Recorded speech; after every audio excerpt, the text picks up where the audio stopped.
The morning started like any other in the year 2387. Jake Morrison sat in his chair at the Deep Space Monitoring Station, built inside the old Colorado mountains.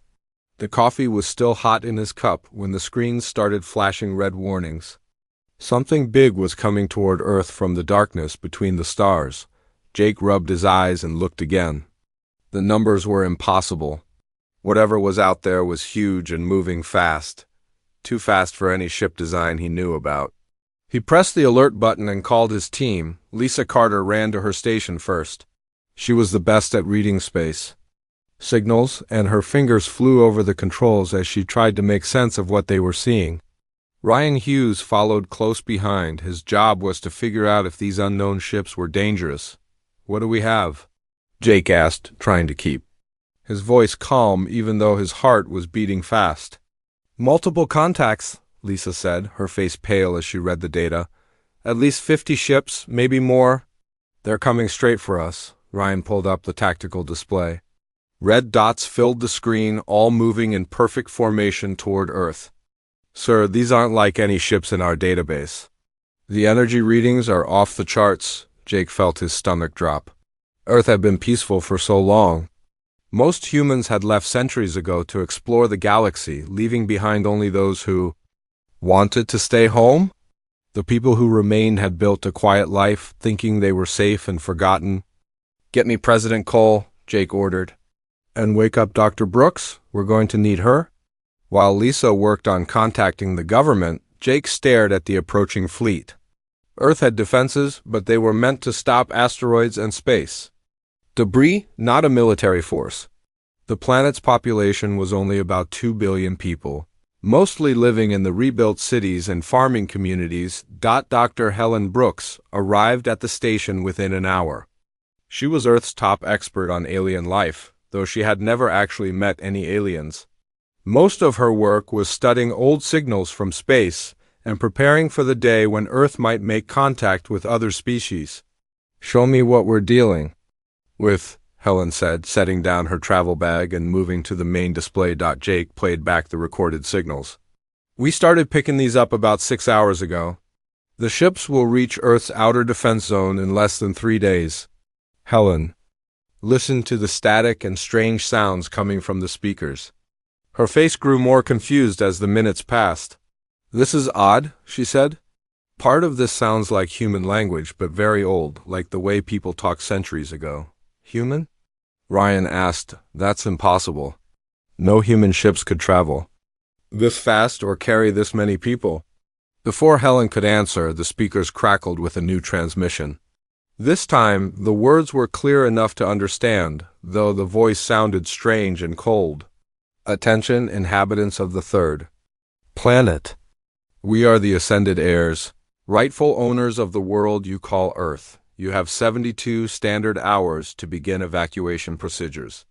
This world belongs to us, and we have come to reclaim what is ours." The room fell silent. Jake felt like someone had punched him in the stomach. Lisa's hands shook as she tried to record everything. Ryan was already running calculations on his computer, trying to figure out how much time they really had. "Rightful owners?" Helen whispered. "What do they mean?" The transmission continued. "We are the children of those who left your world long ago. We have grown beyond the limits of basic human form. We have become something greater. You who remain behind are nothing more than primitives living in our ancestral home. Leave peacefully, or we will remove you by force." Jake stood up so fast his chair fell over. "Get me a direct line to the president, now." President Nathan Cole was in an emergency meeting within 2 hours. The White House Situation Room was packed with his top advisors. Secretary of Defense Maria Gonzalez had flown in from the West Coast, and Chief Science Advisor Dr. Peter Kim joined by video link from his lab in Asia. "Let me make sure I understand this correctly," President Cole said, looking tired and older than his 60 years. "These aliens claim to be descended from humans who left Earth centuries ago?" "That's what they're saying, sir," Jake replied from his position at the communication console. "Dr. Brooks has been analyzing their transmissions. The language patterns match old human dialects, but the speakers don't sound human anymore." Helen stepped forward. Mr. President, I've compared their speech patterns with historical records. The grammar and word choices match human language from about 800 years ago, but there's something wrong with the voices. They sound artificial, like machines trying to speak. So, these are our own descendants coming back to kick us out of our home? Maria asked, her voice sharp with anger. It appears so, Dr. Kim said from the screen. The question is, what have they become? And why do they think they have more right to Earth than we do? Another transmission came through the speakers. This time, the voice was different, but just as cold. We have observed your primitive settlements and military installations. Your technology is centuries behind ours. We offer you this chance to leave with dignity. Do not make us demonstrate our superiority. President Cole stood up and walked to the window. Outside, he could see the lights of Washington, rebuilt after the old city was destroyed in the climate wars 2 centuries ago. Millions of people lived normal lives, working, raising families, never imagining that their own species might return to destroy them. What are our options? He asked. Maria pulled up a tactical display.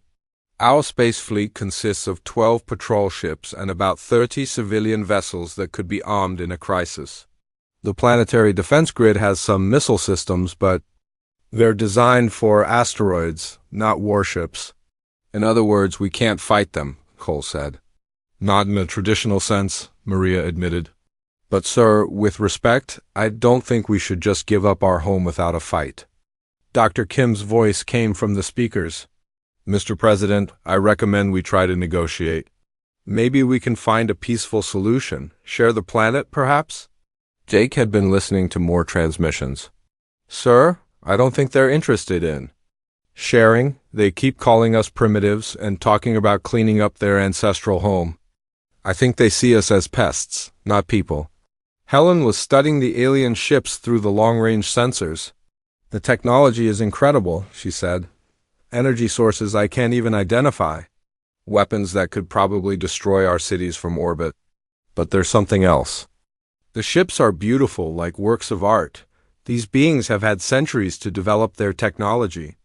And we've had centuries to stay human, President Cole said quietly. The room fell silent. Everyone knew what he meant. The humans who had left Earth had changed themselves, becoming something else in their journey through the stars. The humans who stayed had remained true to their original nature. Another transmission interrupted their thoughts. Primitive humans of Earth, we grow impatient with your silence. We have seen your pathetic attempts at space travel and your crude weapons. You cannot resist us. Begin your evacuation now, or we will begin removing you ourselves. You have 48 hours remaining. President Cole turned back to his advisors. How long would it take to evacuate 2 billion people? Impossible, sir, Maria said. Even if we had ships and places to send them, which we don't, we couldn't evacuate 1/10 of the population in 48 hours. Then we fight, Cole said. Simply, sir, we can't win, Dr. Kim protested from the screen. Maybe not, Cole replied, but Earth is our home. These people left it behind centuries ago. They chose to become something else. We chose to remain human and to stay here. That has to count for something. Jake felt a chill run down his spine as he watched the alien fleet growing larger on his screens. In less than 2 days they would arrive. Earth's small defense force would face an enemy with technology beyond their understanding, but as he looked around the room at the faces of his fellow humans, Jake saw something the aliens might not expect. He saw determination, creativity, and the stubborn refusal to give up that had kept humans alive on Earth for thousands of years. Get me a communication channel to the fleet, President Cole ordered. I want to send them a message. The transmission went out clear and strong. This is President Nathan Cole of Earth. We have received your demands, and our answer is simple. Earth is our home. We were born here, we have lived here, and we will die here if necessary. Come and take it. The massive alien fleet hung in space above Earth like a collection of shining jewels. Each ship was a work of art, curved and elegant, powered by energy sources that human scientists could barely understand. High Commander Zephyr 9 stood on the bridge of his flagship, Looking down at the blue world below to human eyes, Zephyr 9 would have been a terrifying sight. Once, his ancestors had been human, but centuries of genetic modification had changed him into something else entirely. He stood nearly 9 feet tall, his skin had a metallic sheen, and his eyes glowed with an inner light. His body was perfect, designed by advanced science to be stronger, faster, and smarter than any baseline human. "Report on the planet's defenses," he commanded his tactical officer. "Primitive as expected," came the reply. "They have chemical rockets, basic fusion reactors, and kinetic weapons. Their technology appears to be roughly 800 years behind our current capabilities." Zephyr 9 nodded with satisfaction. This would be easier than he had thought. The humans who had stayed behind on Earth had made no real progress while his people had become gods among the stars. "Any sign of organized resistance?" he asked. "Negative, Commander. We detect some military communications, but their forces are scattered and small. Total military strength appears to be less than 1 million personnel worldwide." 1 million. Zephyr 9 repeated with something that might have been amusement. "We brought enough firepower to conquer worlds with billions of defenders." On Earth, Captain Danny Walsh was trying to establish communication with the alien fleet from his position on the orbital defense station.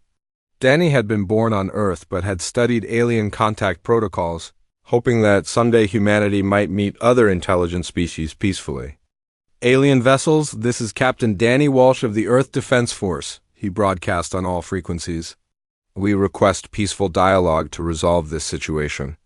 The response came quickly, but it was not what Danny had hoped for. "Primitive human? Your words are meaningless," came a cold voice that sounded almost human but wrong somehow. "We are the ascended heirs, the rightful owners of this world. You have no authority to negotiate with us."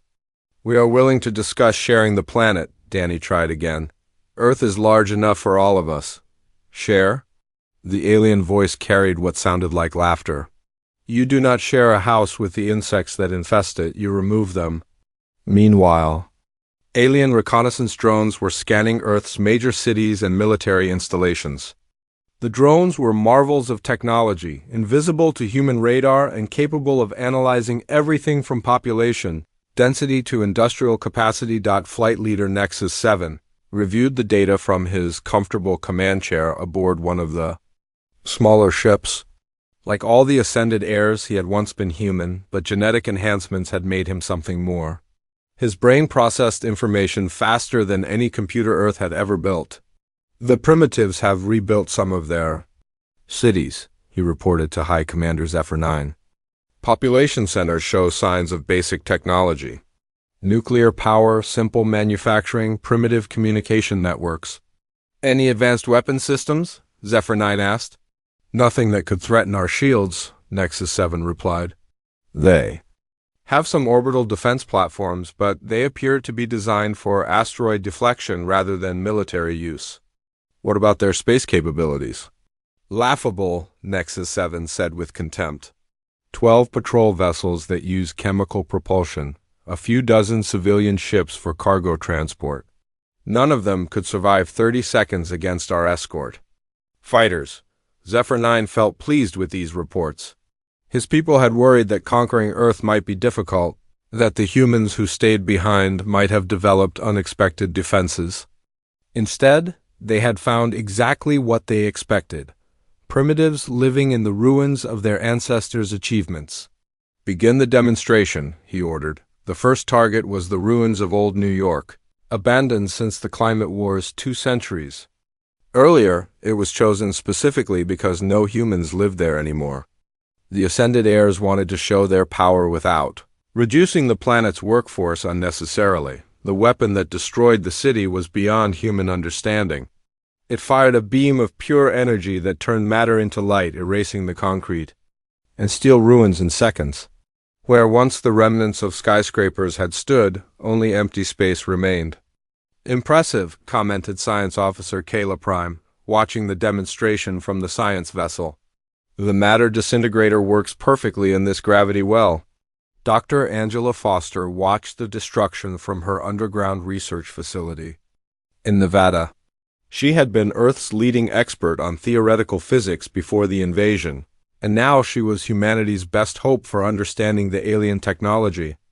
"Tom, are you getting readings on this?" she asked her assistant, engineer Tom Bradley. "I'm trying," Tom replied, adjusting their instruments. "The energy output is incredible, but there's something strange about the signature." "What do you mean?" "It's too perfect," Tom explained. "The energy discharge is completely controlled, with no waste heat or radiation spillover. That level of precision suggests they're using some kind of quantum manipulation." Angela studied the data on her screens. "Can we defend against it?" "Not directly," Tom said. "But every technology has weaknesses, even this one."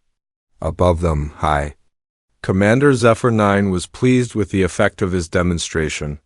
Human communication networks were buzzing with panic and confusion. Their leaders were trying to contact the alien fleet, offering surrender terms. "They are responding as expected," reported his communications officer. "Multiple surrender offers from different human governments." "Ignore them for now," Zephyr 9 decided. "Let them panic for a few hours. Fear will make them more cooperative." But not all humans were panicking. In military bases around the world, officers were analyzing the alien attack and preparing their own responses. General Patricia Snow sat in her command bunker beneath the Rocky Mountains, studying every piece of data her intelligence teams could gather. "What do we know about their technology?" she asked her science advisor. "It's centuries ahead of ours," Dr. Marcus Webb replied. "But Dr. Foster's team has found some interesting patterns." The aliens seem to rely heavily on energy manipulation and quantum processing. "Meaning what, exactly?" "Meaning their technology is incredibly advanced but also incredibly complex," Marcus explained. "Complex systems can be disrupted if you know where to hit them." General Snow nodded. She had fought in 3 wars during her military career, and she had learned that no enemy was unbeatable if you understood their weaknesses. "What about their physical capabilities?" she asked. "Enhanced humans," Marcus replied, reading from his reports. "Stronger, faster, and more intelligent than baseline humans. But they're still fundamentally human in their biology." Meanwhile, the Ascended Heirs were preparing for the next phase of their operation. They had given Earth's leaders 24 hours to respond to their demands, and that time was almost up. Flight Leader Nexus 7 was reviewing the deployment plans for the ground assault. "We will need minimal forces," he told his officers. "The primitives have no effective weapons and no organized military that could threaten enhanced humans." "How many troops do you recommend?" asked his second-in-command. 1,000 soldiers should be more than sufficient," Nexus 7 replied. "We are dealing with primitives who still use chemical explosives and kinetic weapons. Our personal shields alone will make us nearly invulnerable." The Ascended Heirs had become accustomed to easy victories on every world they had conquered. Their technological superiority had made resistance impossible. Energy shields that could stop any projectile, weapons that could cut through any armor, and enhanced physiology that made them faster and stronger than any natural opponent. They had no reason to expect Earth to be different. President Nathan Cole's response came exactly 24 hours after the destruction of Old New York. The transmission was broadcast on all frequencies so that both the aliens and every human on Earth could hear it. 2. "The beings who call themselves the Ascended Heirs," Cole began, his voice steady despite the situation. "You claim to be our descendants, returned to claim Earth as your inheritance? You may have our DNA, but you are not human anymore." The transmission continued. "You offer us the choice between evacuation and death. We reject both options. Earth is our home. We were born here, our ancestors lived and died here, and we will defend it with everything we have. Your demonstration of power does not impress us. We have survived ice ages, plagues, wars, and disasters that would have destroyed weaker species. We will survive you as well." High Commander Zephyr 9 listened to the transmission with something resembling disbelief. "Do they not understand what they are facing?" he asked his officers. "Perhaps they are simply too primitive to comprehend our superiority," suggested his tactical officer. Or perhaps, said Zephyr 9 slowly, they are too primitive to know. When they are beaten? He paused for a moment, then made his decision. Begin the ground assault. Since they refuse to leave voluntarily, we will remove them by force. As the first wave of alien dropships began their descent toward Earth's surface, none of the ascended heirs suspected that they were about to learn a lesson their enhanced intelligence had somehow missed. The first alien soldiers landed in the ruins of Denver 3 days after the bombing started. Colonel Steve Martinez watched them through his binoculars from a hidden position on the 20th floor of a damaged office building. The enemy troops were nothing like he had expected. Each alien soldier stood 8 feet tall, covered in shining armor that seemed to glow with its own light. They moved with perfect coordination, like dancers following the same rhythm. Their weapons were smooth and elegant, firing beams of energy that could cut through steel like butter. "How many do you count?" asked Sergeant Amy Johnson, crouched beside him with her rifle ready. 12 in this group, Steve replied. But there are more landing pods coming down all over the city. The ascended heirs had been bombing Earth cities for 2 days, turning proud human settlements into smoking ruins. But they were careful not to destroy everything. They wanted the planet intact, just empty of its current inhabitants. Now they were sending ground troops to finish what the bombs had started. Intelligence reports said these soldiers were once human, but centuries of genetic changes had turned them into something else. They were stronger, faster, and supposedly smarter than regular humans. Steve's radio crackled with reports from other units around the city. The aliens were winning every fight, just as expected. Human bullets bounced off their armor, and their energy weapons cut through human defenses like they were made of paper. "This is Bravo Team," came a desperate voice over the radio. "We need backup at the hospital. These things are tearing us apart." "Negative, Bravo," Steve replied. "Hold your position and wait for the signal." Amy looked at him with confusion. "What signal, sir?" Steve smiled grimly. "You'll know it when you see it." 3 blocks away, Kevin Ross was putting the finishing touches on his latest invention. Before the war, Kevin had been an electrical engineer working on power grids. Now he was humanity's best hope for evening the odds. "Are you sure this will work?" asked his assistant, Tony Baker, a former auto mechanic who had become an expert at salvaging alien technology from crashed scout ships. 90% sure, Kevin replied, connecting the last wire. "The alien armor runs on some kind of advanced power system. If we can disrupt that power, even for a few seconds, it should shut down their protection." The device looked like a mess of car batteries, copper wire, and pieces of alien metal all connected to what used to be a microwave oven. Kevin had built it based on his analysis of captured alien equipment and some very educated guesses about how their technology worked. "Electromagnetic pulse," Kevin explained as he checked the connections one more time. "Same principle humans have used for decades, but tuned specifically for their power frequency." Meanwhile, in the basement of Denver General Hospital, Dr. Rebecca Stone was making discoveries that would change everything. She had been treating human soldiers who had been wounded in fights with the aliens, and what she found surprised her. "Chris, come look at this," she called to medic Chris Parker, who was helping her analyze blood samples. "What is it, Doc?" Chris asked, looking over her shoulder at the microscope. "These soldiers were exposed to alien blood when they got wounded," Rebecca explained. "Look at their white blood cell count." Chris peered through the microscope. "It's way higher than normal. Like their immune systems are going crazy." "Exactly," Rebecca said with excitement. "But here's the interesting part.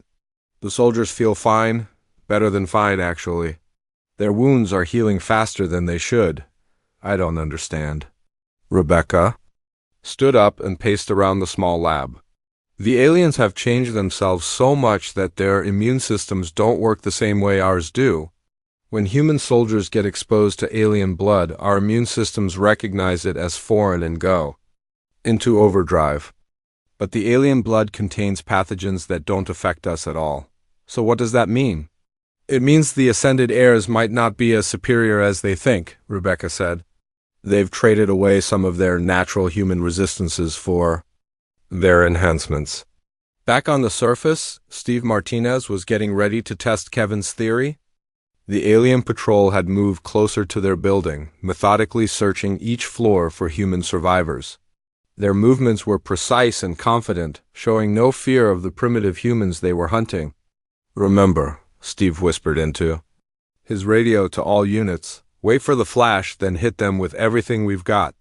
They'll only be vulnerable for a few seconds." Kevin's device was positioned in the lobby of the building across the street. When activated, it would send out a powerful electromagnetic pulse in all directions. The hope was that it would temporarily disable the aliens' power armor without permanently damaging it, which might teach them to adapt. The alien patrol entered the target building. Steve counted to 10, then gave the signal. "Light them up, Kevin." The pulse device exploded with a brilliant flash of blue light. Every electronic device within 3 blocks went dead, including Steve's radio and the building's emergency lighting. But that was expected. What happened next was not. The alien soldiers stumbled out of the building, their glowing armor suddenly dark and lifeless. Without their power systems, they moved like normal people, struggling with the weight of their heavy armor. Their elegant energy weapons had become useless chunks of metal. "Now!" Steve shouted. Human soldiers opened fire from windows, rooftops, and doorways throughout the area. Regular bullets that had bounced harmlessly off powered armor now found their targets. The ascended heirs, for all their genetic enhancements, were still vulnerable to basic human weapons when their technology failed them. The battle lasted only minutes. When it was over, 12 alien soldiers lay dead in the street, and not a single human had been seriously injured. "Well, I'll be damned," Amy said, staring down at the fallen enemies. It actually worked. But Steve knew this was just the beginning. The aliens would adapt quickly once they realized what had happened. They would shield their armor against electromagnetic pulses or change their power systems entirely. The real test would be whether humans could adapt faster. In another part of the city, civilian volunteers were discovering their own ways to fight back. Janet Pierce had been a high school teacher before the invasion. Now she was leading a group of teenagers in the strangest military operation in human history. "Remember, the goal isn't to destroy their equipment," she told her students as they prepared their remote-controlled cars, drones, and toy helicopters. "We just want to confuse them." The alien reconnaissance drones were sophisticated machines, capable of detecting human heat signatures from miles away. But their targeting systems were designed to track large, predictable targets like military vehicles and armed soldiers. They were not programmed to deal with dozens of small, fast-moving objects that seemed to serve no military purpose. "Launch everything," Janet ordered. Toy helicopters buzzed through the air while remote-controlled cars raced along the streets. Model airplanes dove and climbed in random patterns, each one equipped with small heat sources to confuse the alien sensors. The alien drones tried to track all the movement but couldn't decide which targets were real threats. Their sophisticated computers, designed to process complex battlefield data, became overwhelmed by the chaos of what looked like children playing with toys. While the drones were distracted, human soldiers moved freely through the city, setting up ambush positions and preparing for the next phase of the battle. In orbit above Earth, High Commander Zephyr 9 was beginning to realize that something was wrong. His perfect soldiers were being defeated by primitives using crude weapons and impossible tactics. "Report," he demanded from his second-in-command. "We have lost contact with the Denver Assault Force," came the reply. Last transmission indicated they were encountering unexpected resistance. "Impossible," Zephyr 9 said. "These humans have barely progressed beyond chemical rockets. They should not be able to harm our soldiers." "Nevertheless, Commander, the assault teams are requesting reinforcements and updated tactical protocols." Zephyr 9 looked down at the blue planet below. His people had expected to be finished with this operation in days. The humans were supposed to surrender when they saw the futility of resistance. Instead, the primitives were fighting back with methods that made no sense. They used weapons that shouldn't work and tactics that violated every rule of civilized warfare. "Deploy the heavy assault units," he ordered. "If these humans want to play with technology they don't understand, we will show them what real power looks like." But even as he gave the order, Zephyr 9 felt something he hadn't experienced in centuries.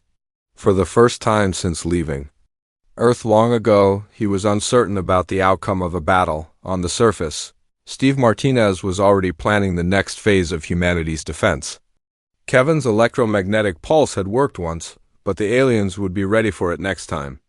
They needed new ideas, new weapons, and new ways to surprise an enemy that had every technological advantage.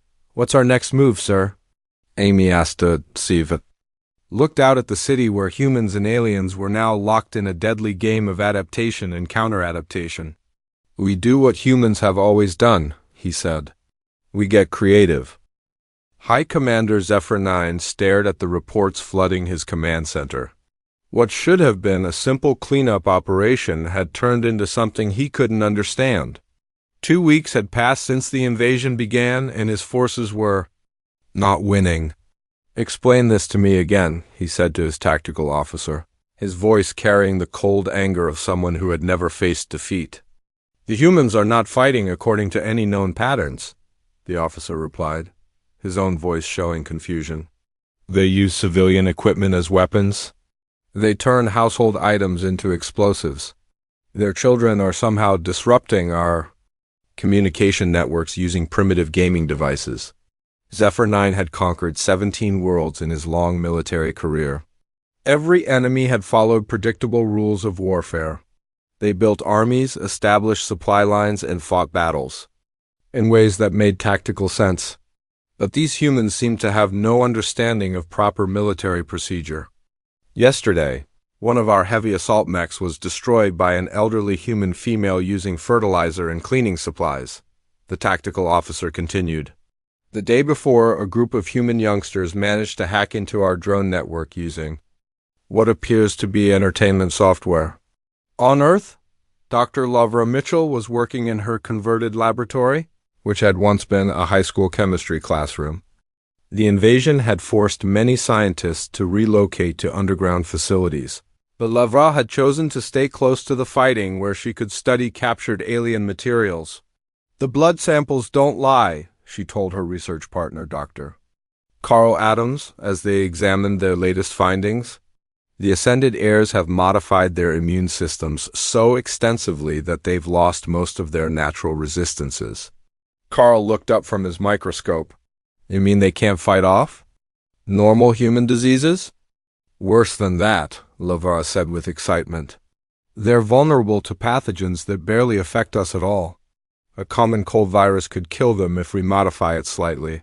The two scientists had been working day and night to develop biological weapons specifically designed to target the aliens' modified genetics.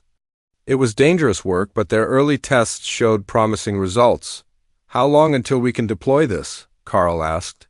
"Another week, maybe 2, Lavra replied. "We need to make sure it won't harm baseline humans. The last thing we want is to accidentally wipe out our own people." Across the city, tech specialist Gary Bennett was having his own breakthrough. Gary had been a computer programmer before the war, specializing in network security. Now he was using his skills to fight an enemy with technology centuries ahead of Earth's. "I think I've figured out how their communication system works," he told his team of volunteer hackers, most of whom were teenagers who had learned programming through video games. "The aliens use quantum entanglement for instant communication across their fleet," Gary explained, drawing diagrams on a whiteboard. "It's incredibly advanced, but it has one weakness. The quantum signals can be disrupted by simple radio interference if you know the right frequency." A 17-year-old girl named Emma Lopez raised her hand. "So we can jam their communications with regular radio equipment?" "Better than that," Gary said with a grin. "We can feed false information into their network. Make them think their own troops are somewhere they're not." Meanwhile, the aliens were preparing to escalate their assault. High Commander Zephyr 9 had authorized the deployment of heavy combat units, 12-foot-tall mechanical warriors that had never been defeated in battle. Captain Roy Fisher watched the alien giants march across the plains outside Chicago. Each heavy unit was armed with weapons that could level city blocks and protected by armor that had withstood nuclear weapons on other worlds. "How are we supposed to fight those things?" asked Lieutenant Dan Cooper, staring through binoculars. "At the approaching enemy? Same way we've been fighting everything else," Roy replied. "We get creative." Roy's armored division consisted of 30 human tanks, vehicles that were over a century old by galactic standards. Against the alien heavy units, they should have been completely outmatched. But Roy had learned something important about fighting. The Ascended Heirs. "All units, remember the plan," he radioed to his tank commanders. "Don't try to destroy them, just keep them busy." The battle began as expected. The alien heavy units opened fire with devastating energy weapons, destroying 3 human tanks in the first exchange. But instead of retreating, the remaining tanks scattered in all directions, firing constantly but not aiming to kill. The alien units tried to track the fast-moving human vehicles, but their targeting systems were designed for large-scale battles against organized armies. The chaotic movement of the human tanks, combined with constant radio chatter and electronic interference, confused their combat computers. That's when the real attack began. Janet Pierce had expanded her operations since the successful confusion of alien drones in Denver. Now she commanded a network of civilian volunteers across the country, all armed with remote-controlled toys and basic electronics. "Launch Phase 1, she radioed to her teams. Hundreds of toy aircraft, remote-controlled cars, and modified electronics activated simultaneously across the battlefield. The alien heavy units suddenly found themselves surrounded by thousands of small moving objects, each one registering as a potential target on their sensors, their advanced targeting systems, designed to prioritize threats and engage multiple enemies efficiently, became overwhelmed by the sheer number of contacts. The combat computers couldn't decide which targets were real and which were toys. While the aliens were distracted, human soldiers moved into position with weapons that shouldn't have worked against such heavily armored enemies. But these weren't standard military weapons. Construction worker Mike Torres had spent his career operating heavy machinery. When the war started, he had volunteered to help modify industrial equipment for military use. Now he was piloting a converted mining robot armed with a plasma-cutting torch designed for slicing through solid rock. "Target the joints," he radioed to the other civilian volunteers operating similar equipment. These fancy robots still need to move like machines. The mining robots weren't designed for combat, but they were built to work in dangerous conditions. They were slow and clumsy compared to military vehicles, but they could get close to the alien heavy units. While the enemy was distracted by the swarm of toys, Mike's plasma torch cut through the ankle joint of the nearest alien giant. The massive machine stumbled and fell, crushing 2 of its own units as it crashed to the ground. "It works!" shouted Betty Williams, a former factory supervisor who was now operating a modified construction crane. "They're not invincible." The battle turned into chaos as human civilians, armed with industrial equipment and supported by military units, swarmed the alien heavy assault force. The Ascended Heirs had prepared for war against a modern military. They had not prepared for a fight against an entire population that refused to accept defeat. In space, pilot Nicole Harper was leading her own desperate mission. Nicole had been a cargo ship captain before the war, hauling supplies between Earth's orbital stations. Now she was commanding a fleet of converted civilian spacecraft in an attack on the alien mothership.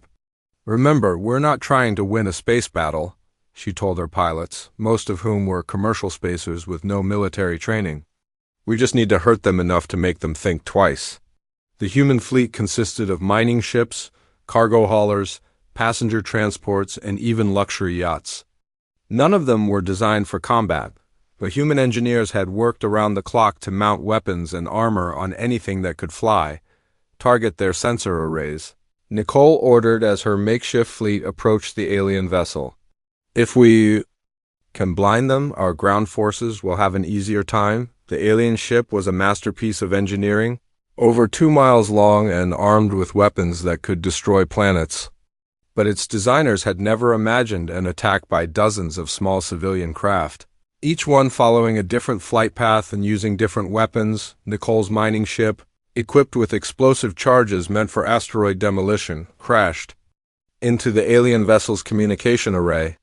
The explosion was tiny compared to the ship's massive size, but it knocked out critical sensors that the aliens needed to coordinate their ground forces.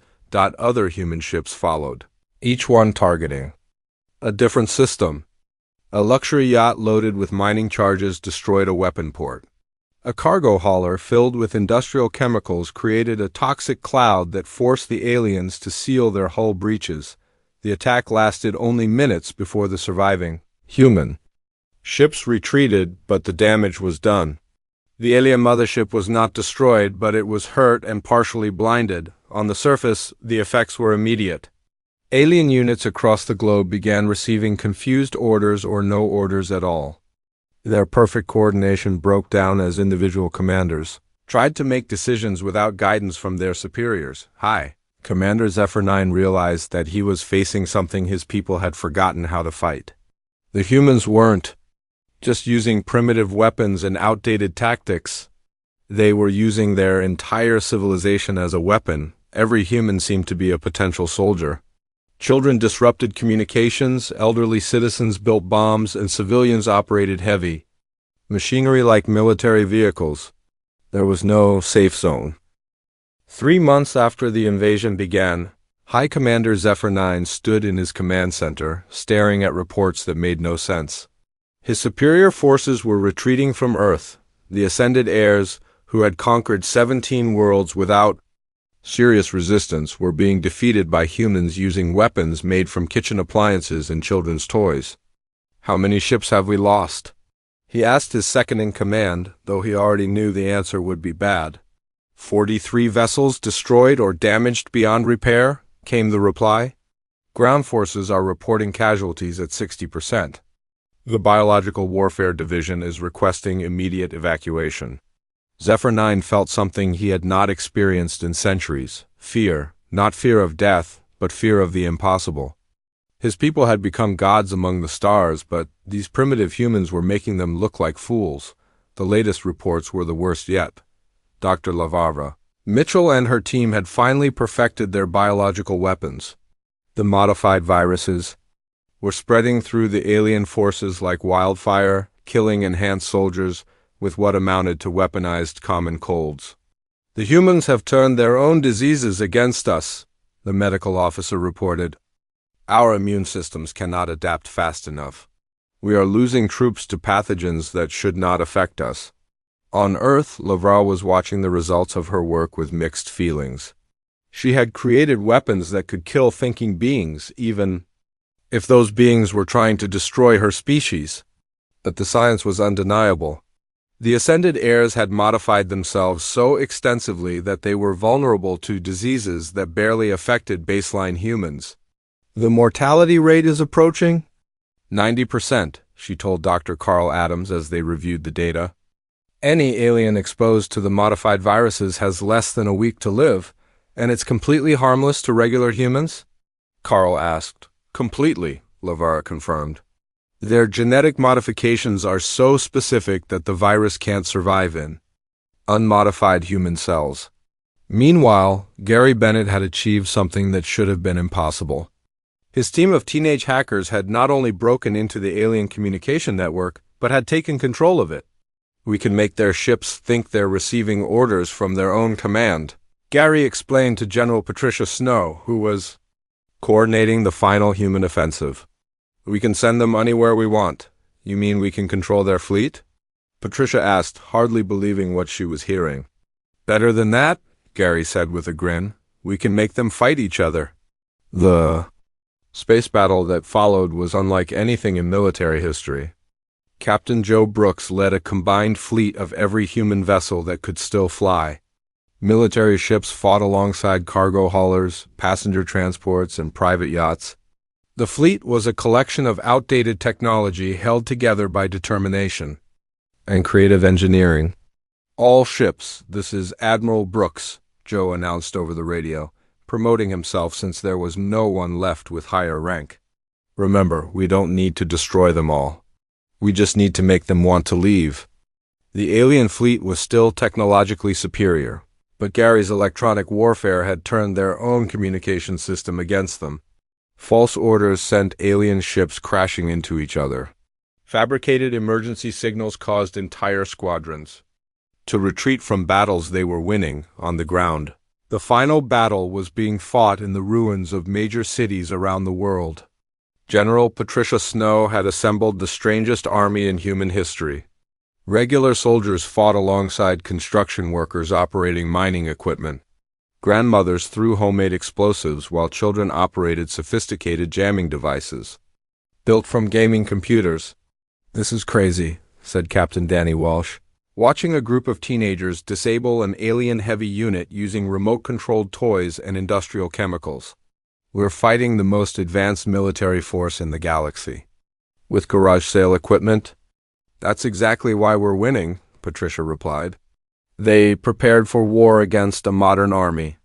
They didn't prepare for war against an entire species that refuses to give up." The ascended heirs had expected human resistance to follow predictable patterns. Armies would fight armies. Governments would negotiate with governments. Civilians would stay out of the way while the professionals handled the war. Instead, every human had become a soldier. Every tool had become a weapon. Every piece of technology had been repurposed for the war effort. The aliens found themselves fighting not just the human military, but human civilization itself. In the orbital command ship, High Commander Zephyr 9 received the report that ended his hopes for victory. The biological weapons had reached his vessel, carried by human prisoners who had been infected with the modified viruses. The disease was spreading through his crew, and there was no cure. "Sir," his medical officer reported, "we have lost over half the crew. The remaining personnel are showing symptoms. We have perhaps 72 hours before the ship becomes non-operational." Zephyr 9 looked at himself in the mirror and saw the early signs of infection. His enhanced immune system, which had protected him from every disease known to Galactic science, was helpless against a modified version of the human common cold. "How is this possible?" he asked the empty room. "We are superior beings. We have evolved beyond the limitations of basic humanity." But as he felt the fever beginning to affect his enhanced metabolism, Zephyr 9 realized the truth. His people had not evolved beyond humanity. They had evolved away from it. In gaining their technological superiority and physical enhancements, they had lost the very qualities that made humans dangerous. They had lost their adaptability. They had lost their creativity. Most importantly, they had lost their refusal to accept the impossible. The final space battle lasted 6 hours. Human ships, armed with everything from mining charges to improvised nuclear devices, swarmed the alien fleet. The sophisticated alien vessels, designed for elegant warfare between advanced civilizations, could not cope with the chaos of human combat. Joe Brooks watched as his cargo hauler, loaded with industrial explosives, crashed into the alien flagship. The explosion was not enough to destroy the massive vessel, but it crippled its main engines and forced it to retreat. "All human vessels, this is Admiral Brooks," he announced over the radio. "The enemy fleet is withdrawing." "Repeat, the aliens are running away." Cheers erupted over every communication channel as humans realized they had done the impossible. They had defeated an enemy that should have been unbeatable. On the surface, the remaining alien ground forces were surrendering or fleeing to their ships. The biological weapons had made it impossible for them to continue fighting, and the constant harassment by human civilians had broken their will to resist. High Commander Zephyr 9, dying from a disease that should have been harmless, sent one final transmission to the galactic community. His message was simple but urgent. "To all ascended heirs and allied species," he broadcast weekly, "stay away from the third planet of this system. The humans who remained on Earth are not the primitives we believe them to be. They are something far more dangerous. He paused, struggling to find words for what he had witnessed. They adapt to any situation. They turn every disadvantage into an advantage. They refuse to accept defeat even when logic demands surrender. They fight with a creativity and determination that we have forgotten how to match. The transmission continued. We came to reclaim our ancestral home and found it defended by beings who remember what we chose to forget. They remember what it means to be human. Do not underestimate them. Do not threaten them. And above all, do not try to take their home away from them. The message ended as Zephyr 9 succumbed to the modified virus, joining thousands of his soldiers who had died from diseases that would barely inconvenience a baseline human. President Nathan Cole stood in the rebuilt White House, looking out at a city that had survived the greatest threat in human history. The cost had been enormous. Millions of humans had died, and entire cities lay in ruins, but Earth was still home to humanity. What's our casualty count? He asked Secretary of Defense Maria Gonzalez. Final numbers are still coming in, Maria replied, but it looks like we lost about 10% of our population. The aliens lost over 90% of their invasion force. And the survivors? The few alien ships that could still fly have left the system. They're broadcasting warnings to stay away from Earth. Cole nodded. The victory had come at a terrible price, but it had established something important. Earth was not defenseless. Humanity was not helpless. And anyone who thought otherwise would learn the same lesson the Ascended heirs had learned. What's the status of our space program? He asked. Accelerated development, Maria replied with a smile. Turns out fighting. A technologically superior enemy teaches you a lot about advanced technology. We should have faster-than-light travel within the decade. Cole looked up at the stars, visible through the partially damaged roof of the White House. Somewhere out there, the survivors of the Ascended heirs were telling other species about Earth and its dangerous inhabitants. That was fine with him. Let the galaxy know that humans were not to be underestimated. Let them know that Earth's children had remained true to their heritage. Let them know that humanity had not forgotten how to be human. In the months that followed, as Earth rebuilt and recovered, children played in the wreckage of alien